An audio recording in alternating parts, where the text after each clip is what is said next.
Quand la Floride a annoncé son projet de libérer des centaines de prédateurs mortels dans la nature sauvage, le monde entier a éclaté de rire. Cela sonnait comme une décision suicidaire, peut-être même criminelle. Mais derrière cette controverse mondiale se cachait une expérience scientifique née du désespoir le plus total. Les Everglades agonisaient sous nos yeux et ceci représentait l'ultime recours. Ce qui a suivi allait remettre en question absolument tout ce que nous pensions savoir sur l'équilibre de la nature. Avant de nous moquer trop vite de ce pari insensé de la Floride, peut-être devrions-nous nous poser cette question cruciale. Quel genre de crise apocalyptique pousse des gens normalement rationnels à faire un choix aussi radical ? Que se passait-il réellement que personne ne semblait remarquer ? Rebondinons jusqu'au tout début de cette histoire extraordinaire. Avant d'aller plus loin, si vous aimez les histoires incroyables d'actualité mondiale qui défient l'imagination, abonnez-vous immédiatement à Les Célébrités du Monde et activez la cloche de notification pour ne manquer aucune de nos révélations chocs. Bien avant que ce chaos écologique ne commence, les Everglades de Floride ressemblaient à quelque chose tout droit sorti d'un documentaire animalier primé. C'était un océan vert infini d'herbes hautes s'étendant jusqu'à l'horizon, interrompu seulement par le miroitement hypnotique des eaux peu profondes. Ici, des milliers d'oiseaux planaient majestueusement dans le ciel azur, des ratons laveurs trottinaient nerveusement à travers les marécages luxuriants et des lynx roux traquaient silencieusement les bordures de la végétation dense. La vie évoluait dans un équilibre parfait, presque magique, et chaque créature jouait son rôle unique dans un système écologique évalué à 31,5 milliards de dollars par an. C'était l'un des rares endroits sur Terre où le mot sauvage conservait encore son sens originel et puissant. Car personne n'imaginait que cet équilibre millénaire pouvait se défaire aussi silencieusement, aussi complètement. Cette histoire catastrophique n'a pas commencé par une explosion dramatique, elle a démarré par une tempête. En 1992, l'ouragan Andrew a déchiré le sud de la Floride avec une violence inouïe, aplatissant des milliers de maisons, déchirant des communautés entières et détruisant complètement une installation d'élevage de reptiles près de Miami. Quand les vents apocalyptiques se sont finalement calmés, quelques serpents exotiques s'étaient échappés dans les zones humides environnantes. Au même moment, des propriétaires d'animaux dépassés par les événements relâchaient leurs pitons birmans autrefois adorables dans la nature, pensant naïvement leur offrir la liberté. Pendant des années, personne n'a vraiment prêté attention à ce détail. Il y avait des serpents ici et là qui semblaient parfaitement inoffensifs, mais ils ne l'étaient absolument pas. Ces premières observations sporadiques se sont transformées en quelque chose de beaucoup plus sombre et terrifiant. Au fil des années qui passaient, la population a littéralement explosé de manière exponentielle. Ce qui avait commencé comme quelques animaux domestiques relâchés est devenu une invasion dissimulée en pleine vue. Aujourd'hui, les experts estiment entre 100 000 et 300 000 pitons glissent silencieusement à travers les marécages du sud de la Floride. Pendant la saison de reproduction, chaque femelle peut pondre près de 100 œufs. Une fois cachés dans la végétation dense, ils se multiplient plus rapidement que quiconque ne pourrait les traquer ou les piéger. Et maintenant, les Everglades, ce paradis autrefois débordant de vie sauvage vibrante, sombre dans un silence de mort absolument glaçant. Les chiffres dévastateurs ont commencé à apparaître, révélant l'ampleur catastrophique de la situation. Les populations de ratons laveurs ont chuté de 99,3%, les opossums ont diminué de 99,9% et les lynx roux de 87,5%. Même les lapins des marais, autrefois omniprésents dans le paysage, ont presque complètement disparu et les observations de cerfs ont chuté de plus de 90% dans certaines zones. Ce que les pitons n'ont pas dévoré, ils l'ont déplacé ou terrorisé jusqu'à l'extinction locale. L'équilibre délicat qui maintenait les Everglades ensemble se brisait morceau par morceau. Et le pire dans tout ça, presque personne ne l'a réellement remarqué, pas avant qu'il ne soit presque trop tard pour inverser la tendance. Maintenant, nous commençons à comprendre. Pourquoi exactement ces serpents étaient-ils littéralement imparables ? Parce qu'en Floride, chaque élément de l'environnement semblait biologiquement conçu pour les aider à prospérer de manière explosive. La chaleur tropicale constante, l'humidité saturante et l'approvisionnement alimentaire apparemment sans fin créaient un foyer parfait pour ces envahisseurs asiatiques. Sans aucun prédateur naturel pour les maintenir en échec, ils prospéraient sans contrainte. Leur camouflage naturel les transformait en fantômes dans l'herbe haute, les rendant pratiquement impossibles à repérer, même pour les chasseurs expérimentés. Pour les scientifiques désemparés, c'était comme combattre un ennemi invisible et omniprésent. Chaque serpent retiré semblait immédiatement remplacé par 10 nouveaux. Les envahisseurs avaient trouvé le paradis sur Terre et ils le dévoraient méthodiquement. Pour couronner le tout, ces créatures n'étaient pas des serpents rotinaires de jardin, c'étaient des prédateurs apex absolus capables d'avaler un cerf entier d'une seule pièce. Certains spécimens atteignaient plus de 6 mètres de long et pesaient plus de 90 kg de muscles purs. Puis, des vidéos de pythons combattant férocement des alligators ont commencé à circuler sur Internet, choquant le monde entier et redéfinissant notre compréhension de la chaîne alimentaire.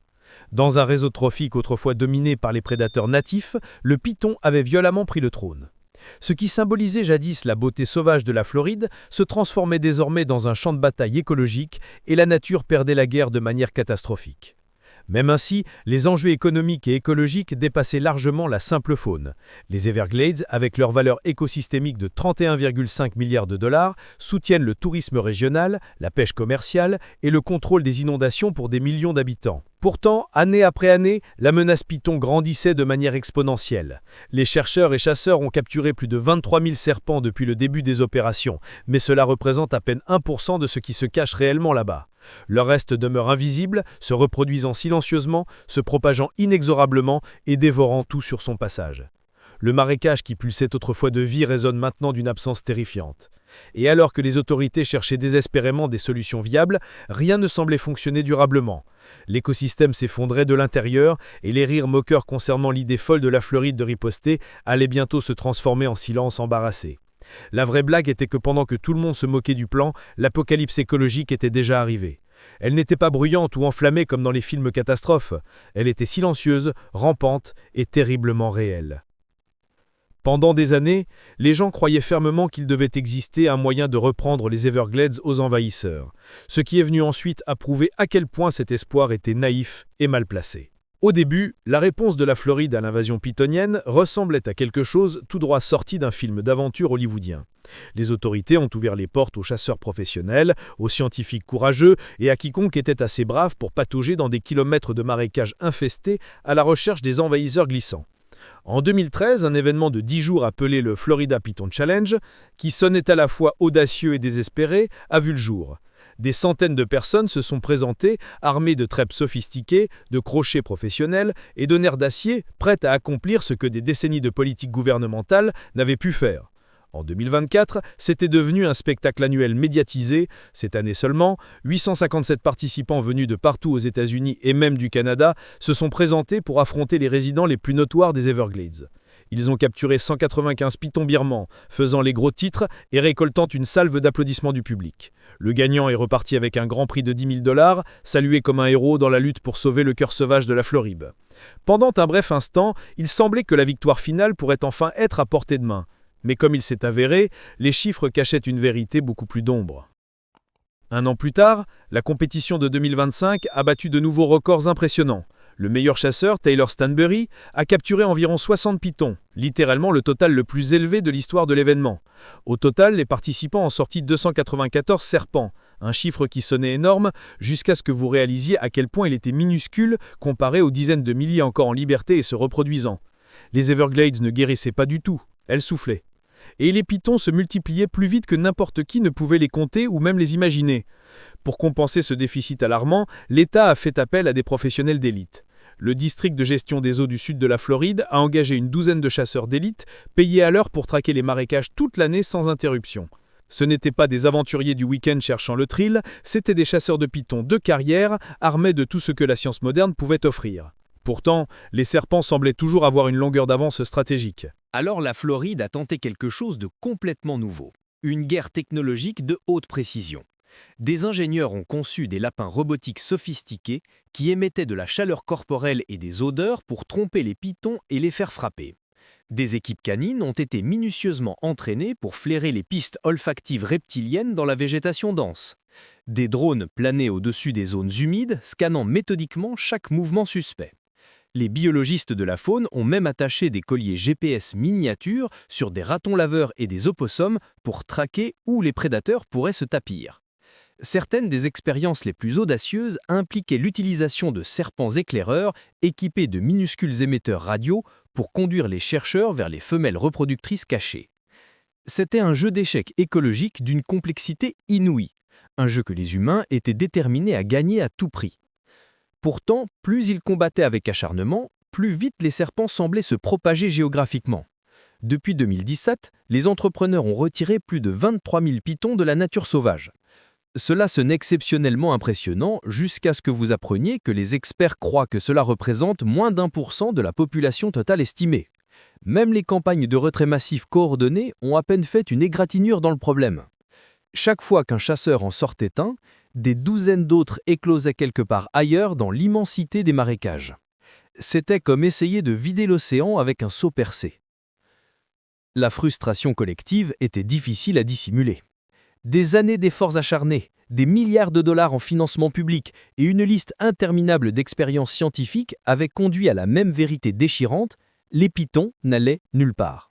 Le mieux que quiconque pouvait faire était de les ralentir temporellement. Les scientifiques ont commencé à admettre publiquement ce que beaucoup craignaient silencieusement depuis longtemps: l'éradication complète est biologiquement impossible. Ces prédateurs avaient revendiqué les Everglades comme leur propre territoire, et personne n'avait découvert comment le leur reprendre. Chaque tentative ratée approfondissait le sentiment d'impuissance collectif. Les chasseurs pataugeaient toujours plus profondément dans les marécages dangereux, les drones volaient toujours plus haut dans le ciel, et la technologie devenait toujours plus intelligente et sophistiquée, mais les serpents s'adaptaient encore plus rapidement. Ils glissaient vers le nord dans de nouveaux habitats vierges, ignorant complètement les frontières que les humains avaient tracées sur leur carte. Chaque solution semblait se terminer exactement au même endroit. Une impasse frustrante. Ce sentiment croissant de défaite a poussé la Floride jusqu'au bord du précipice. Si la technologie de pointe, l'argent illimité et la main-d'œuvre massive ne pouvaient pas les arrêter, qu'est-ce qui le pourrait? Quelque part dans cette frustration collective, une idée sauvage et controversée a commencé à prendre forme dans l'esprit de quelques scientifiques audacieux. Ils faisaient face à une question apparemment impossible. Comment combattez-vous un ennemi que vous ne pouvez voir, ne pouvez attraper et ne pouvez pas tuer assez rapidement pour faire une différence? Et si le plus grand problème de la Floride n'était pas les pitons glissant à travers les marécages, mais quelque chose de beaucoup plus petit se cachant insidieusement à l'intérieur d'eux? Vous voyez, au plus profond des Everglades, un passager silencieux et mortel est arrivé avec les envahisseurs. Un parasite invisible qui réécrit maintenant l'histoire écologique de l'État de manière dramatique. Son nom scientifique est Railietella orientalis, mieux connu sous le nom de ver pulmonaire du serpent.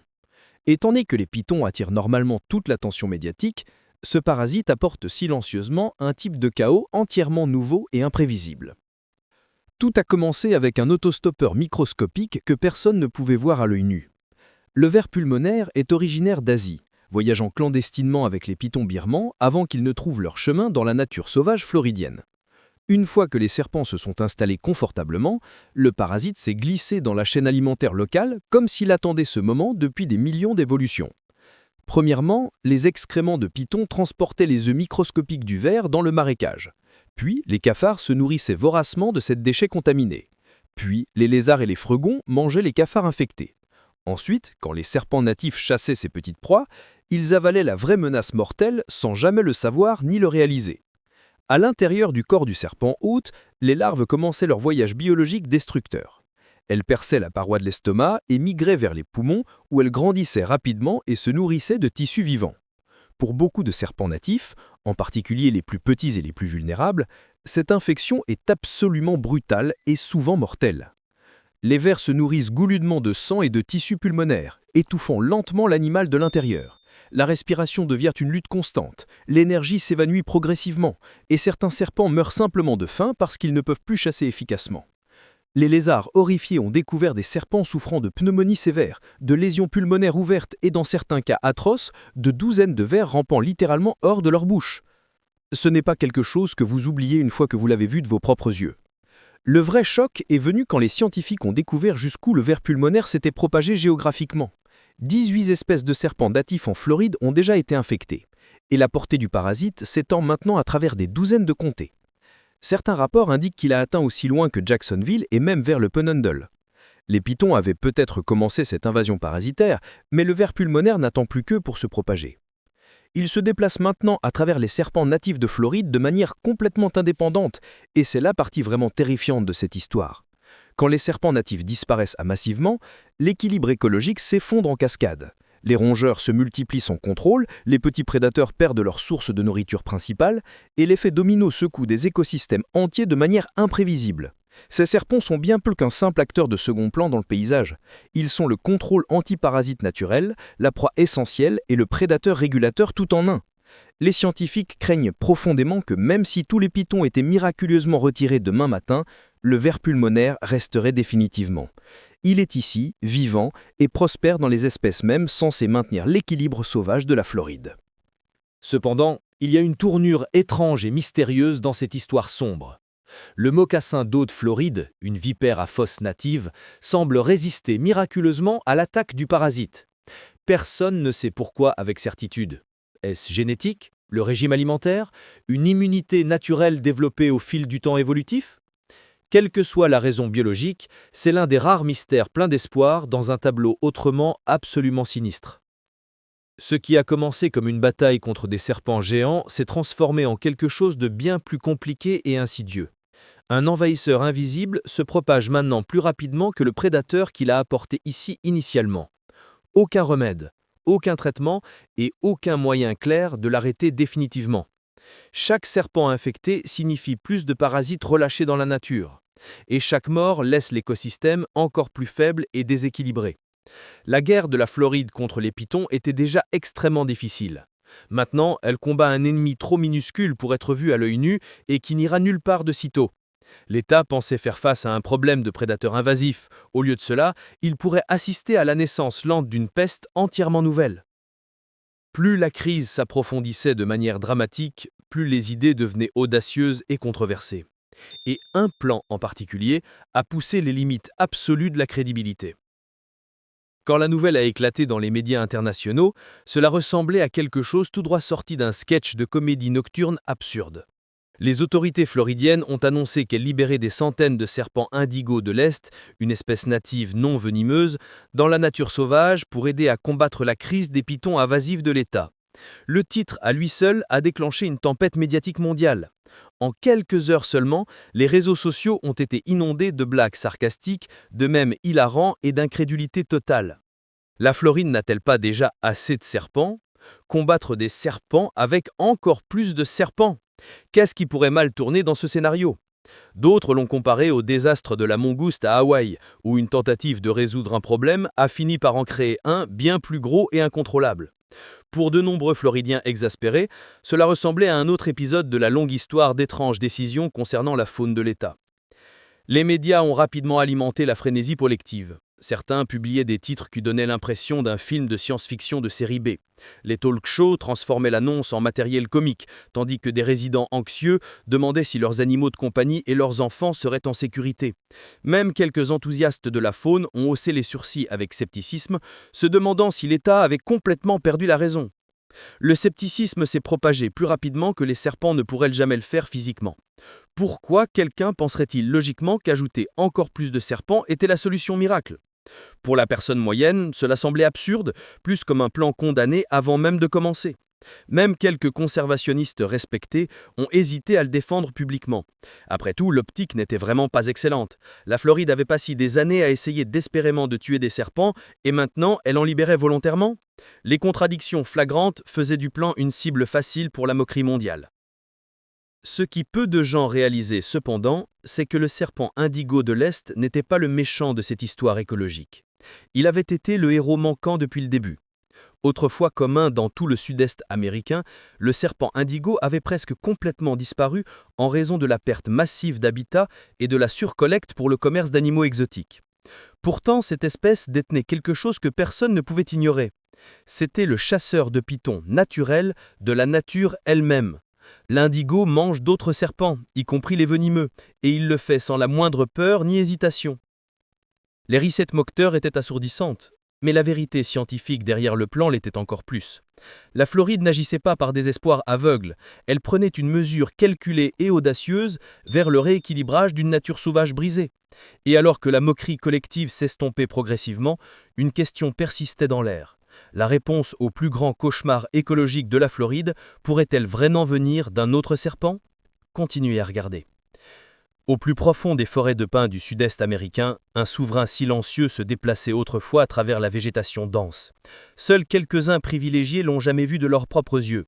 Pourtant, sa présence façonnait la terre de manière silencieuse mais commandante. Le serpent indigo de l'Est a gagné le surnom d'empereur de la forêt, et pour d'excellentes raisons biologiques et écologiques. Le serpent indigo de l'Est était long, gracieux et absolument sans peur face au danger. Atteignant jusqu'à près de 3 mètres de longueur, il pouvait glisser à travers les hautes herbes ou disparaître dans des terriers sablonneux avec une aisance qui laissait même les chasseurs expérimentés sans voix d'admiration. Ses écailles chatoyaient de nuances hypnotiques de bleu profond et de noir brillant, captant la lumière d'une manière qui le faisait paraître presque vivant de couleurs iridescentes. Autour de sa gorge, une teinte corail douce le marquait comme quelque chose de rare et précieux, un prédateur avec la confiance calme et assurée d'un roi. Contrairement à beaucoup de serpents, celui-ci ne comptait pas sur le venin mortel ou la force brute pour régner sur son territoire. Le serpent indigo de l'Est était non venimeux et étonnamment doux envers les êtres humains. Mais dans son monde sauvage, c'était le prédateur apex incontesté. Il mangeait pratiquement tout ce qui bougeait, incluant oiseaux, rongeurs, grenouilles, lézards, œufs de tortue et d'autres serpents, qu'ils soient venimeux ou non. L'indigo était immunisé contre le venin de serpent à sonnette et il ne se donnait même pas la peine de constricter ses proies comme le font les pitons. Il les épinglait simplement ou les avalait vivantes, imperturbables par leur lutte désespérée. Son royaume était autrefois immense et puissant. Des collines ondulantes de Virginie aux zones humides de Floride et aussi loin à l'ouest que le Mississippi, le serpent indigo de l'Est régnait sur près de 90 millions d'acres de territoire. Il prospérait dans les forêts de pins à longues feuilles, les hammocks de chênes et les crêtes sablonneuses du sud profond. Mais ce royaume a commencé à s'effondrer tragiquement quand les forêts sont tombées sous l'exploitation forestière intensive et l'agriculture expansive. À la fin du XXe siècle, près de 97% de son habitat naturel avait complètement disparu. En 1978, le gouvernement américain a classé l'espèce comme menacée d'extinction. Le règne de l'empereur avait été réduit à des fragments pathétiques, principalement en Floride et dans de petites poches isolées de Géorgie. La chute n'a pas été causée par la nature seule. Les gens les collectionnaient avidement pour le commerce lucratif des animaux exotiques. Pendant les rassemblements de serpents à sonnette, les chasseurs pompaient du gaz toxique dans les terriers de tortues terrestres pour expulser les serpents à sonnette et les indigos se cachant là-bas n'avaient aucune chance de survie. Pendant la Grande Dépression, quand la viande était rare et précieuse, les gens déterraient les tortues pour se nourrir et tuaient systématiquement les serpents qu'ils trouvaient avec elles. Morceau par morceau, le monde de l'indigo a été dépouillé, jusqu'à ce que seuls quelques groupes isolés et vulnérables subsistent. Chaque perte de forêt ou de terrier de tortues était comme une autre brique arrachée des fondations d'une forteresse ancienne et majestueuse. Ce qui rendait cette histoire encore plus tragique était à quel point le destin de l'indigo était profondément lié à celui de la tortue terrestre. Ces serpents utilisaient les terriers de la tortue pour pratiquement tout, abri, nidification et protection contre le froid hivernal. Plus de 350 autres espèces dépendent également de ces terriers vitaux, en ne faisant l'un des habitats les plus cruciaux du sud américain. Alors quand les tortues ont décliné dramatiquement, les indigons ont suivi inexorablement. Les deux espèces étaient liées par la survie elle-même, chacune façonnant silencieusement un écosystème entier que peu de gens remarquaient disparaître sous leurs yeux. Et pourtant, malgré la quasi-extinction et moins de 50 populations reproductrices restantes à un moment donné, le serpent indigo de l'Est détenait quelque chose d'extraordinaire et d'inestimable. Il avait un trait unique qui pourrait en faire bien plus qu'une relique nostalgique du passé. C'était un chasseur de serpents né naturellement, sans peur du venin, sans peur de la taille imposante. Dans une région luttant maintenant désespérément contre les pitons invasifs, cela pourrait signifier absolument tout pour l'avenir écologique. L'histoire de l'empereur n'est pas terminée. Il se tient dans un carrefour crucial entre ce qui fut autrefois et ce qui pourrait être restauré avec patience et science. Il porte la mémoire vivante des forêts anciennes et la promesse d'un équilibre qui pourrait miraculeusement revenir. Alors que le plan audacieux de le réintroduire décolle enfin, une question monumentale se profile. L'empereur peut-il reconquérir son trône perdu et faire basculer définitivement l'équilibre écologique ? Pendant près de 2 décennies complètes, le python birman a régné sur les terres sauvages de Floride sans le moindre défi sérieux. Les Everglades, autrefois vibrantes de lapins bondissants, de ratons laveurs curieux et de cerfs gracieux, étaient tombées dans un silence de mort sous le poids écrasant de ce prédateur géant venu d'Asie. Chaque étude scientifique peignait le même tableau absolument sinistre. Espèces natives disparaissant massivement, chaînes alimentaires s'effondrant systématiquement et l'équilibre de la nature penchant dangereusement vers le chaos total. Cependant, un matin glacial de décembre, au plus profond des zones humides isolées, l'histoire a pris un tournant absolument choquant et inattendu. Des chercheurs suivant un python mâle de 4 mètres pesant 24 kg, nommé Loki, s'attendaient à une mise à jour de routine banale. Le serpent avait été équipé d'un traceur GPS miniature dans le cadre d'une étude de reproduction, et les scientifiques croyaient qu'il se rapprochait d'une femelle reproductrice. Ce qu'ils ont découvert à la place les a laissés complètement sans voix et stupéfaits. Le corps massif de Loki était étalé dans l'herbe haute, sa tête énorme arrachée violemment et cachée sous un lit d'aiguilles de pin. Personne ne pouvait identifier avec précision ce qui s'était exactement passé durant cette nuit fatidique. Cependant, quelques jours plus tard, une caméra de surveillance a révélé le coupable improbable, et ce n'était absolument pas ce que quiconque aurait pu anticiper. Une créature, un lynx roux pesant à peine 12 kg, avait abattu un prédateur plus de 2 fois sa propre taille corporelle. Cette découverte extraordinaire a stupéfié absolument tout le monde dans la communauté scientifique. Les experts en faune ont qualifié cela de première fois dans l'histoire documentée de la Floride qu'un lynx roux natif terminait un python birman adulte et pleinement mature. Pendant des années interminables, ces pythons avaient été les chasseurs apex redoutés par tout ce qui les entourait. Maintenant, soudainement, l'un des propres enfants de la Floride avait renversé les rôles de manière spectaculaire. Certains scientifiques ont spéculé que le coup de froid soudain avait ralenti considérablement le python, le rendant vulnérable et léthargique. D'autres ont suggéré que le lynx roux avait appris quelque chose de révolutionnaire, que ces énormes serpents terrifiants pouvaient effectivement devenir des proies. Quelle que soit la raison biologique exacte, le message était cristallin. Les Everglades commençaient enfin à riposter férocement, et ce n'était absolument pas une histoire isolée sans lendemain. À travers toute la Floride, les caméras de surveillance et les rapports de terrain ont commencé à révéler de plus en plus de preuves fascinantes que la nature s'adaptait intelligemment. Des alligators ont été observés en train de dévorer des pythons plus petits, et des séquences vidéo montrent des serpents indigos de l'Est, ces mêmes chasseurs de serpents autrefois moqués par le public ignorant, en train de consommer des pythons birmans juvéniles. Même l'insaisissable panthère de Floride a été documenté en train d'affronter courageusement ces envahisseurs venus d'Asie. Ces scènes restent relativement rares pour l'instant, mais elles démontrent clairement que les prédateurs natifs de Floride apprennent progressivement à défier les nouveaux venus qui les terrifiaient auparavant.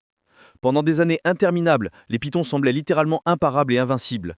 Ils n'avaient aucun prédateur naturel connu, se reproduisant en nombre stupéfiant et anéantissant des populations animales entières sans pitié. Ils sont devenus des symboles vivants du déséquilibre écologique, la preuve tragique de ce qui se produit quand la nature est poussée bien trop loin au-delà de ses limites. Alors quand un lynx roux, un alligator ou un serpent indigo riposte victorieusement, c'est bien plus qu'un simple acte de survie individuelle. C'est un signe puissant que le système écologique lui-même commence à récupérer progressivement sa force inhérente et sa résilience. Un biologiste de la faune l'a exprimé de manière parfaite. C'est un point marqué pour l'équipe locale, les Everglades ripostent enfin. Néanmoins, la récupération écologique ne se produit pas du jour au lendemain comme par magie. Un seul lynx roux courageux ne peut pas défaire 2 décennies complètes de destruction massive, et un seul serpent indigo solitaire ne peut pas effacer les dommages causés par des milliers de pythons reproducteurs prolifiques. Pour chaque serpent évasif tué héroïquement, des douzaines d'autres éclosent quelque part dans l'immensité des marécages. C'est une guerre lente et épuisante, mesurée non pas en victoire spectaculaire, mais en petits changements d'équilibre durement gagnés et fragiles. Même ainsi, chaque acte de résistance compte énormément dans le grand schéma. Il y a des décennies, l'écosystème de pins à longue feuille couvrait près de 90 millions d'acres massifs à travers tout le sud américain. Aujourd'hui, seulement environ 3% subsistent, tragiquement. Cet habitat fragile soutient des centaines d'espèces animales différentes et 900 espèces végétales distinctes, incluant 29 qui sont officiellement menacées ou en danger critique d'extinction. Mais vous voyez, restaurer cet écosystème complexe n'a absolument pas été facile ou rapide. Les conservationnistes passionnés ont passé d'innombrables années à remener patiemment la végétation native, à éliminer méticuleusement les plantes envahissantes agressives et à revitaliser les terriers de tortues terrestres, les abris naturels dont les serpents indigos dépendent vitalement pour leur survie.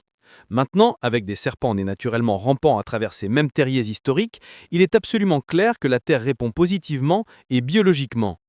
L'écosystème ne se contente plus simplement d'être artificiellement restauré par l'homme. Il commence authentiquement à fonctionner de nouveau de manière autonome et autorégulée.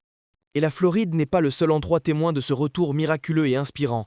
De l'autre côté de la frontière étatique, en Alabama, des projets de réintroduction similaires montrent des résultats extrêmement prometteurs et encourageants. 44 serpents indigos ont été libérés là-bas en 2025, s'ajoutant à plus de 500 indigos qui ont maintenant été retournés dans leur aire de répartition native historique. Les programmes de surveillance scientifique se développent rapidement, les partenariats interagences se forment stratégiquement et d'autres États observent attentivement avec fascination, espérant ardemment répéter ce succès écologique remarquable. Pour une fois, dans l'histoire moderne de la conservation, le plan directeur pour restaurer un prédateur apex semble réellement fonctionner de manière tangible et mesurable. Bien sûr, personne ne prétend naïvement que ceci éliminera complètement les pitons invasifs de Floride.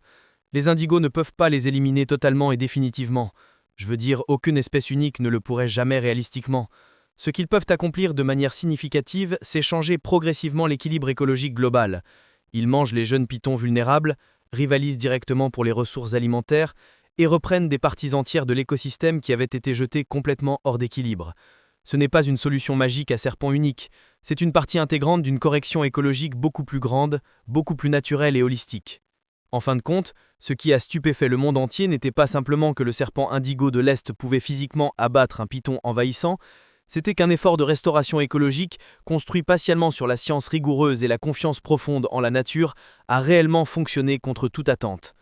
Pendant des décennies interminables, les gens avaient cru fermement que les lieux sauvages de Floride étaient irrémédiablement au-delà de toute réparation possible, trop loin dans la dégradation pour récupérer des dommages humains catastrophiques.